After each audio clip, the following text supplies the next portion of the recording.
Mariager Fjord har en af Danmarks smukkeste kyststrækninger. Her findes der cykel- og vandreruter, der går igennem spektakulær natur med sjældne planter, varieret dyreliv og skønne udsigtspunkter. Mariager Fjord Kommune vil gerne have flere til at komme ud til fjorden for at se det flotte landskab og den spændende natur.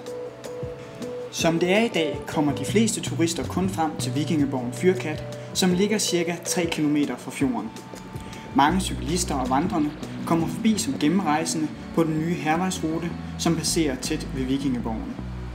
Projektets fokus har været at komme med en løsning på, hvordan man får de besøgende og gennemrejsende til også at besøge de naturskønne områder omkring fjorden.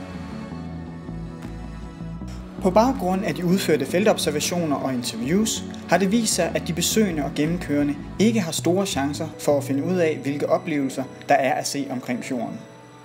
Ligesom det også kan være svært at finde ud af, hvordan man kommer frem og tilbage igen.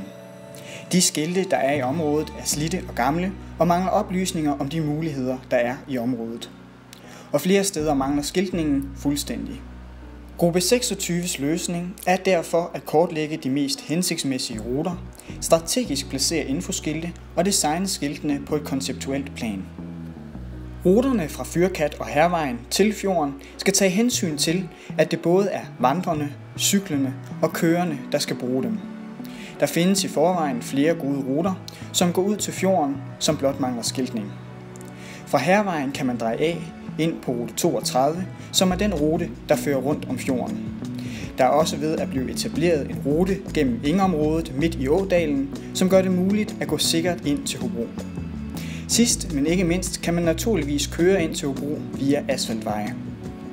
På steder, hvor der er afstikkende ruter fra henholdsvis Fyrkat, Vikingeborg og Hærvejen, placeres informationsskiltene. Det samme gøres ved destinationen Hobro Lystbådehavn, som er udgangspunkt for de naturskønne oplevelser omkring fjorden. Der er bestemte skilte, der egner sig bedst til bestemte placeringer. Fyrkat, Vikingeborg og Hobro Lystbådehavn er centrale knudepunkter, og derfor er det hensigtsmæssigt at formidle en større mængde information her. Infotrekanter, der består af en konstruktion af 6 store skilte, bliver benyttet på disse 2 knudepunkter. Andre steder er der brug for knap så meget information, og derfor bruges et enkelt højskilt på disse steder. Der placeres desuden mindre skilte langs alle ruterne, der viser, at man er på rette vej, således at brugerne trygt kan finde vej på ruterne uden at bruge et kort. Ved alle større skilte vil der desuden kunne findes et interaktivt kort, hvor man let kan filtrere de ruter, man ønsker at bruge, og på den måde danne sig et overblik over forløbet af ruten, før man begiver sig afsted. På de øvrige flader vil der være almindelige plancher med beskrivelse af området og dets seværdigheder. På alle relevante plancher vil der være påsat en QR-kode, som kan scannes med en smartphone. Koden linker til en app med flere funktioner. Man kan blandt andet se et kort over området, hvor ruterne er påført, så man kan orientere sig, mens man går.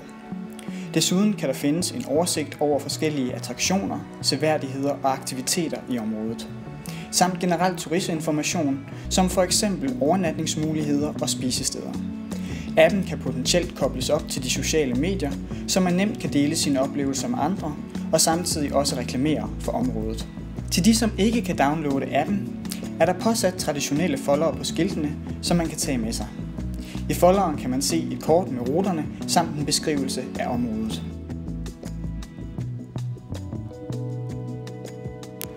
For at gøre ruterne mere spændende, foreslår gruppe 26, at de navngives, og at udsigtspunkter og selfie points også sættes på kortet.